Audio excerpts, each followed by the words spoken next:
الحمد لله غافر الذنب وقابل التوب شديد العقاب لا إله إلا الله له دعوة الحق حريص عليها وأوجب التبشير بها ولتكن منكم أمة يدعون إلى الخير ويأمرون بالمعروف وينهون عن المنكر وأولئك هم المفلحون وأشهد أن محمدا عبده ورسوله بلغ الرسالة وأدى الأمانة ونصح الأمة وكشف الغمة حتى آتانا اليقين ليلها كنهارها لا يزيغ عنها إلا هالك اللهم صل وسلم وبارك على حبيبنا وشفيعنا وزخرنا ومولانا محمد وعلى أزواجه وذرياته وأصحابه أجمعين رب اشرح لي صدري ويسر لي أمري واحلل عقدة من لساني يفقهوا قولي أما بعد. Hadirin jamaah salat subuh yang dirahmati Allah, mari sama-sama kita panjatkan puji dan syukur kita kepada Allah yang telah memberikan nikmat iman, nikmat Islam kepada kita sehingga kita masih bisa berkumpul di tempat yang penuh dengan keberkahan ini. Ini merupakan sebuah nikmat yang Allah berikan kepada kita. Semoga nikmat ini istiqamah, dawam dan istimrar di dalam kita menjalani kehidupan ini. Karena tidak semua orang mendapatkan kenikmatan untuk pergi salat subuh berjamaah. Banyak di antara saudara-saudara kita yang kita di saat mengajak mereka lebih mementingkan tempat tidur mereka daripada melangkahkan kaki mereka ke tempat yang penuh dengan keberkahan ini, di tempat yang disaksikan oleh para malaikat di saat kita mengerjakan pekerjaan tersebut. Ini merupakan sebuah nikmat yang Allah berikan kepada kita. Semoga Allah mencatat di antara sekian amal yang memang bisa menghilangkan atau mengeres kita dari azab yang akan didapati nanti, baik di dalam kubur maupun di hari akhirat. Salawat dan salam mari sama-sama kita panjatkan kepada junjungan kita Nabi besar Muhammad sallallahu alaihi wasallam yang telah mengedukasikan kita sehingga kita tahu bagaimana cara berpakaian, bagaimana kita bersikap dan bagaimana kita bertingkah laku. Ini merupakan sebuah nikmat Allah karena banyak orang-orang yang tidak mengenal Islam, mereka tidak tahu bagaimana bersuci, bagaimana mereka menggunakan pakaian. Namun dengan datangnya Rasulullah SAW, maka kita semua dituntun, mulai dari berpakaian, cara makan, minum, berjalan, itu semua dituntun oleh baginda Rasulullah SAW untuk kesuksesan kehidupan kita. Yang saya hormati Tunku Imam Syekh, Tunku Imam Gampung, pengurus BKM Masjid yang telah menginisiasi kajian setiap waktu salat subuh dan waktu-waktu lain. Semoga ini menjadi salah satu amal yang bisa menolong para BKM dan seluruh jamaah yang berhadir sebagai amal yang akan kita dapati nanti kelak di hari akhirat.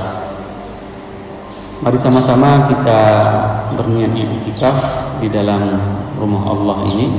Sembari kita akan membahas tentang wa'adul haq. Ini merupakan pertemuan yang ke-26. Kita akan membacakan hadis. Kalau pada pertemuan yang lalu, dua pertemuan yang lalu kita sudah menceritakan apa saja amalan yang diazab di dalam kubur. Namun mulai subuh ini kita akan membacakan hadis tentang amal-amal apa saja yang dapat melepaskan kita dari siksa kubur dan siksa hari akhirat. Dan ini sangat penting. Kenapa?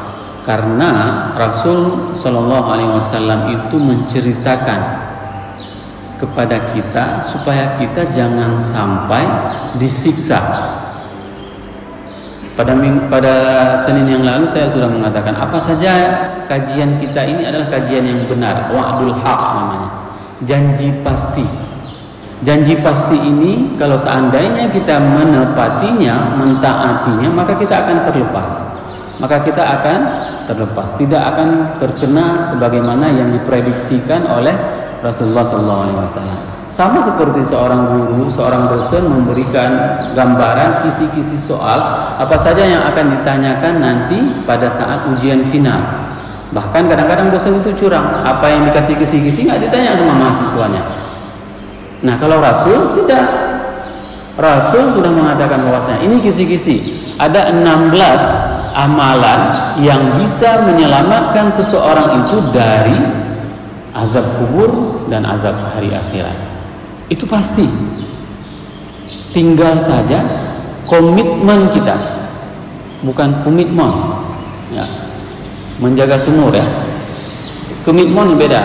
Ini komitmen, bagaimana upaya diri kita untuk mengaktualisasikan diri apa saja yang dikatakan oleh Rasulullah SAW di dalam hadis Samurah ya. Bagaimana komitmen kita untuk kita mengaktualisasikan diri, untuk kita menerapkan apa yang diperintahkan oleh Rasulullah SAW. Dan perintah ini merupakan perintah dari Allah. Kenapa? Rasul kalau beliau bermimpi, maka itu mimpinya itu adalah dari Allah, ru'yan Nabi. Beda sama mimpi kita, seperti kita ceritakan pada Senin yang lalu. Kalau mimpi kita banyak orang yang nambah nomor, punah lupa, blow nomor buntut, itu mimpi kita. Tapi kalau misalnya mimpi Rasul, itu pasti pemberitaan al-basyirah.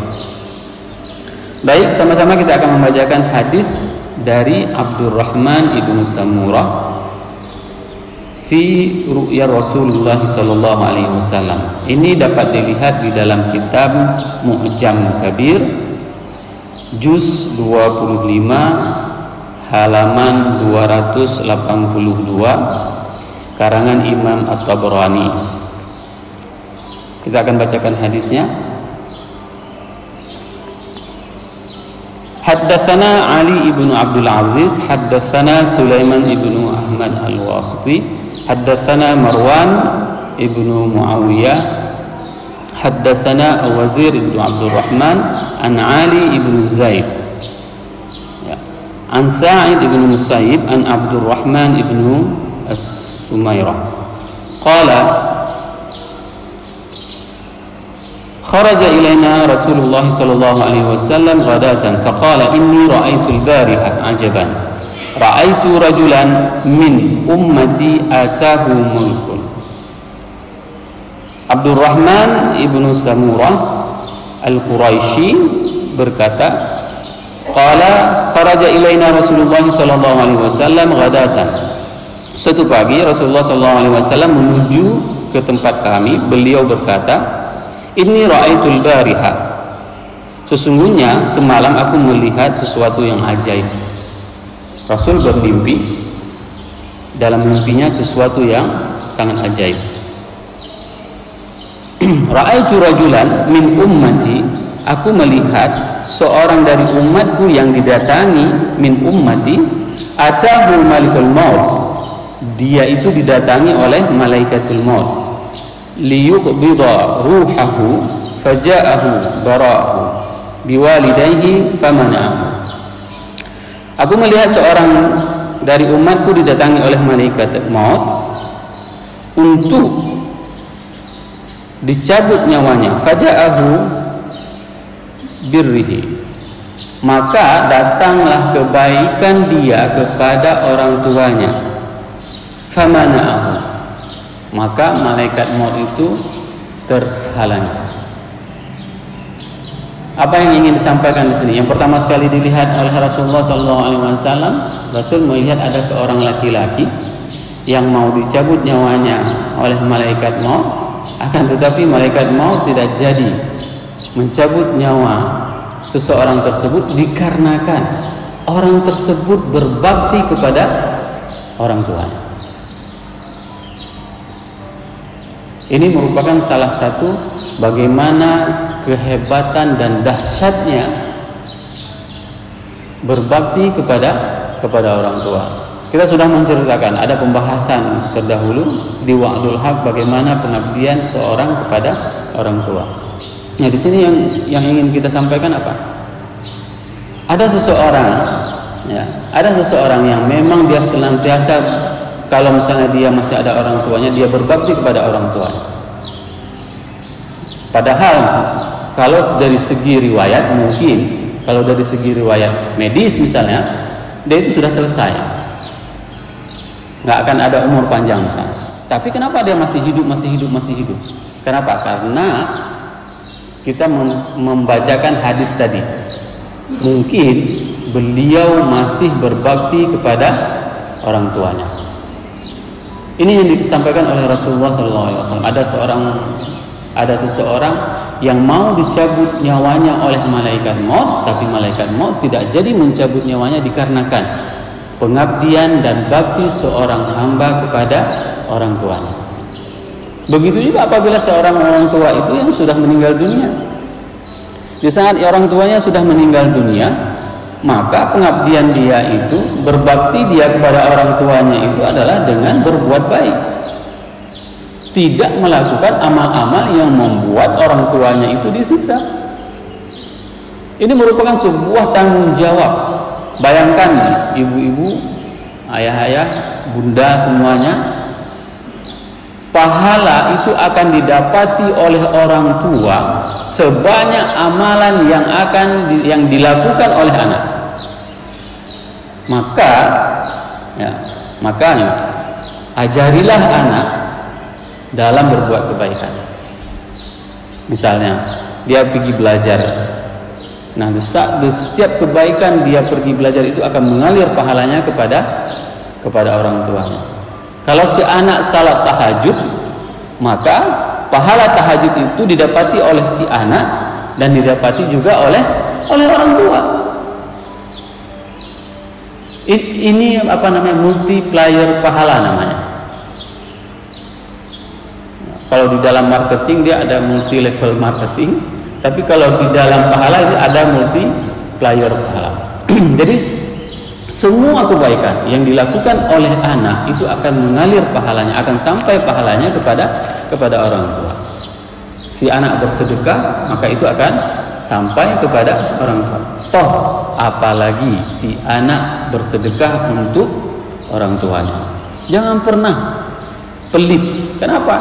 Karena semua orang tua mempunyai ekspektasi, sebuah harapan yang sangat besar dari orang tua di saat mereka mempunyai anak, yaitu ada orang yang berdoa kepada mereka.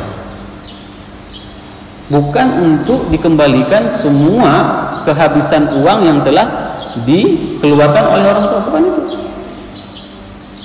Dibawa sekolah, dimasukin ke sekolah yang bagus, dibawa masuk pesantren, untuk apa? Bahna yang doa belum nyolong mati dia.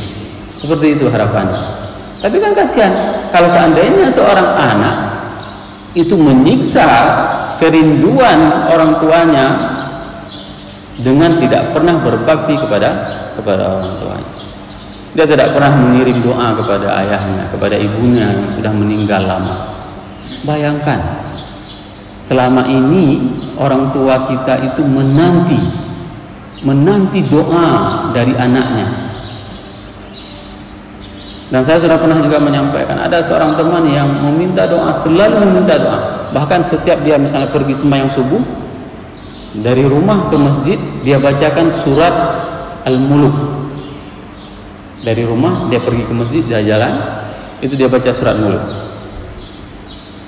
Kepingin dia ingin membuktikan apakah doa yang saya panjatkan itu sampai kepada ayah. Dia bilang seperti itu.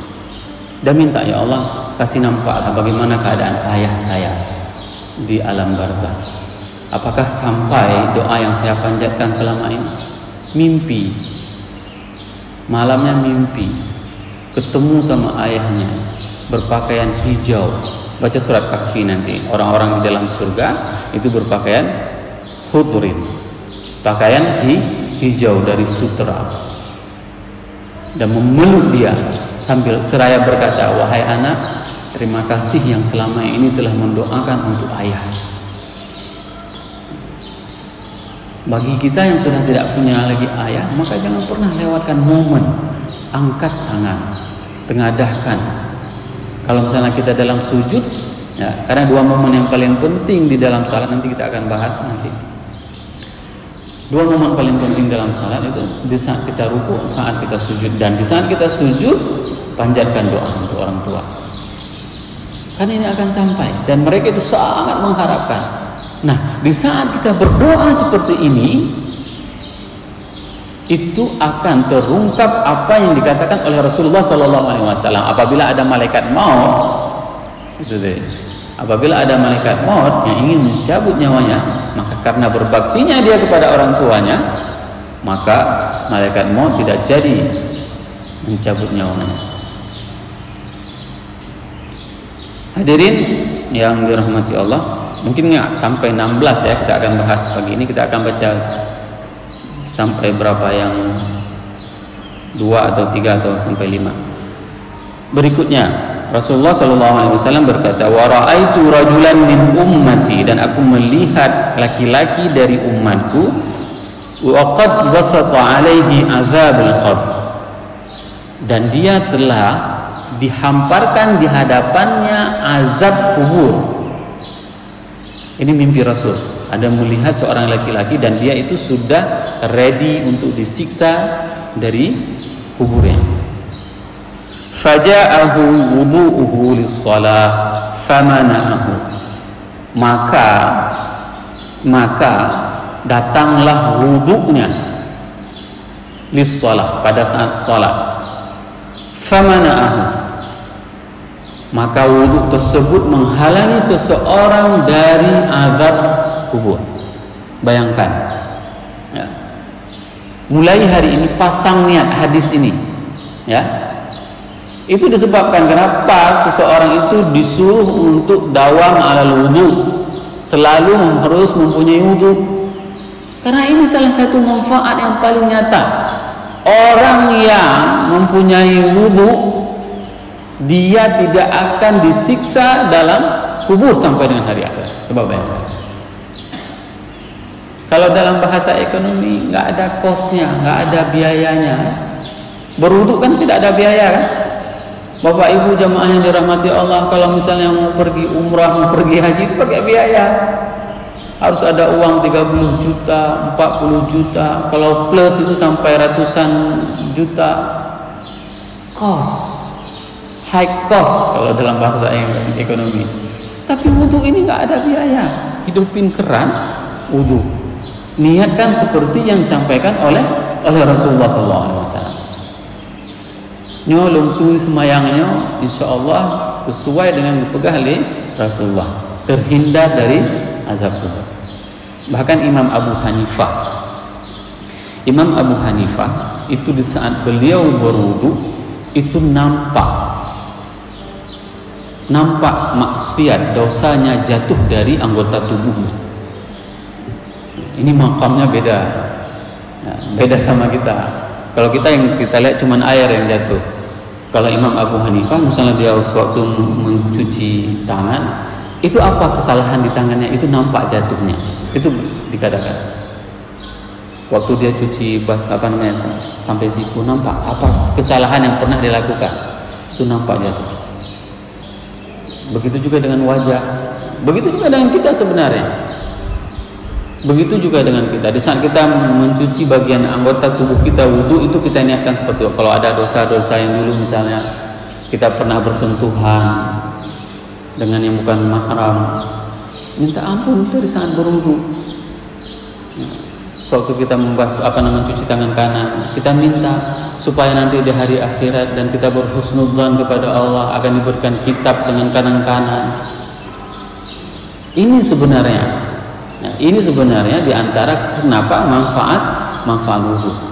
Dan hasil research dari salah satu universitas di California itu di Amerika, bahwasanya orang yang berwudu ya, orang yang selalu berwudu itu jauh kulitnya lebih segar dari orang yang tidak berwudu. Kan tidak mesti kita melakukan sesuatu perbuatan itu harus menunggu hasil penelitian terlebih dahulu. Karena apa? Perkataan Rasul itu nggak mesti diteliti pun sudah betul. Nggak perlu lagi harus ada hasil riset dari misalnya Harvard Business School ataupun sekolah fakultas kedokteran dari mana manfaat wudu, nggak perlu. Kenapa?